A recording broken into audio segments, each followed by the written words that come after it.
Greetings and welcome to Government House.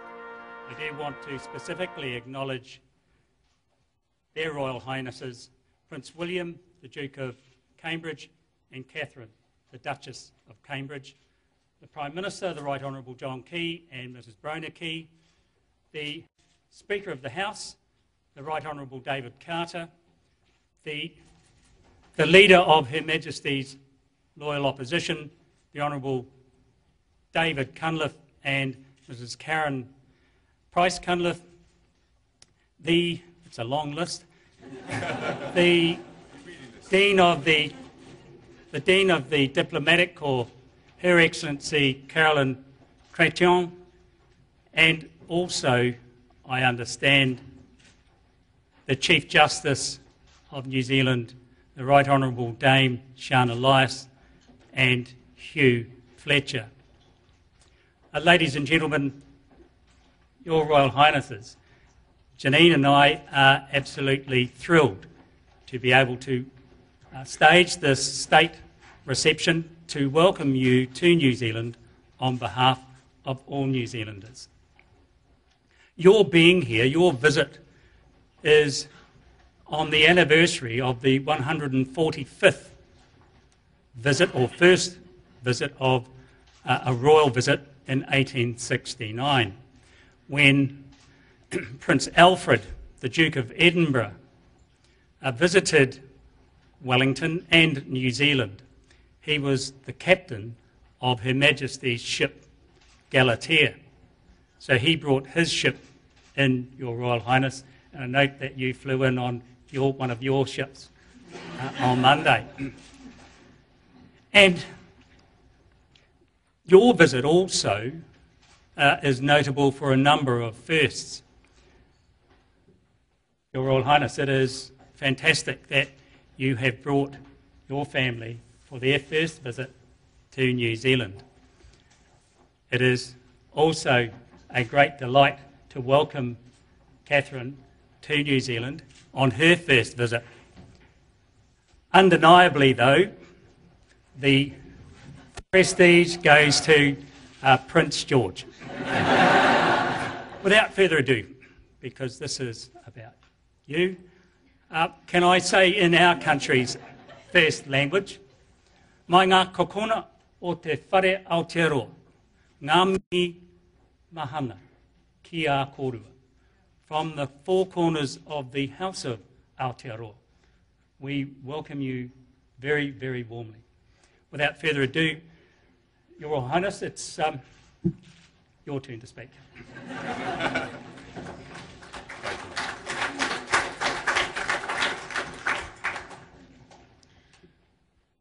Ro rangatira ma, or niu tirani, tēnā koutou katoa. Good. No insults just yet, then. Your Excellencies, Prime Minister and Mrs Key, Chief Justice and Mr Fletcher, members of the House of Representatives, ladies and gentlemen, good evening. Your Excellency, thank you for your kind words and for welcoming us all here to Government House. Thank you also for hosting Catherine, George and me during our time in New Zealand. I hope that George doesn't keep you up. He has been known to be particularly vocal at 3 a.m. And I swear I heard him doing the haka this morning. He's a bonny lad, and you'll be pleased to know that he's currently preparing for life as a prop forward. I cannot tell you all how happy I am to be back here in God's own country, as I've learned to call it, and this time with my wife and son. When I returned to New Zealand for the first time as an adult in 2005, I came mainly to watch the All Blacks against the British and Irish Lions, the best way to be introduced to the sports-passionate nation. In subsequent visits, my affection and admiration for New Zealand has only deepened. In 2011, in Christchurch, your country underwent its worst crisis in modern history. I had the chance to witness just how stoically and selflessly the people of Christchurch responded to the appalling tragedy. Next week, Catherine and I will have the chance to see how the city is coming back to life. On this visit, I have no doubt that it will be Catherine, and not just me, who falls for New Zealand.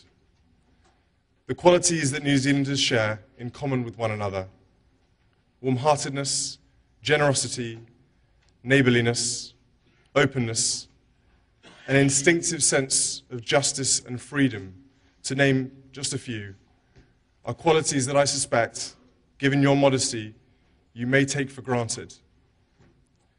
But they are qualities for which New Zealanders are admired the world over. One of the things that I think we all value about New Zealand is the integrity of its institutions. The foundation of New Zealand's government is represented in this very room by a portrait of Queen Victoria, during whose reign the Treaty of Waitangi was signed, laying the foundations for today's great nation. At the heart of New Zealand's democracy is its parliament, represented here today. A parliament that has continued to assemble without interruption since 1854. Unbroken by war, civil disturbance, or political upheaval. Within this tradition of continuity, New Zealand repeatedly demonstrates its progressiveness. I know, for example, that it's a matter of great pride to New Zealanders that this was the first country in the world to give women the vote.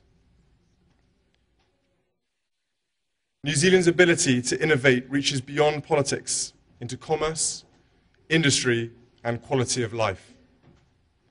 The list of inventions and technical and medical breakthroughs far outstrip New Zealand's relatively small population.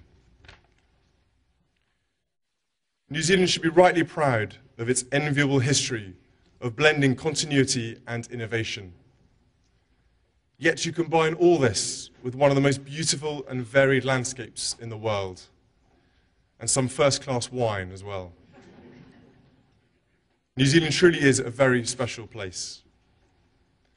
On a personal level, on visits such as this, I'm reminded time and time again of New Zealanders' deep affection for the Queen, who in 2012 celebrated her Diamond Jubilee year. This evening, I have the privilege of unveiling a new portrait of Her Majesty, commissioned by the New Zealand Portrait Gallery and painted by young New Zealand artist Nick Cuthell, who is with us this evening. I hope that I'm not giving away many secrets before the portrait is unveiled if I say that Her Majesty is portrayed wearing her silver fern brooch, which provides a simple but clear reminder of Her Majesty's deep affection for the people of New Zealand. It now gives me and Catherine great pleasure to unveil this portrait of Her Majesty, the Queen of New Zealand. Kia ora, tatou katoa.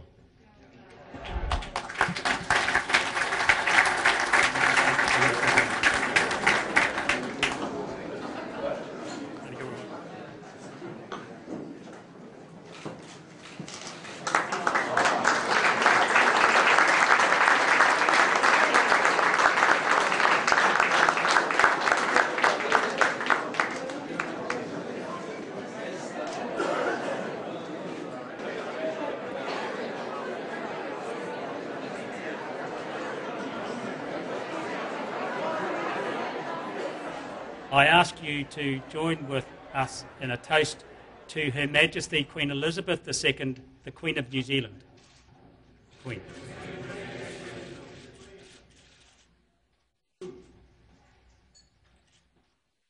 Thank you.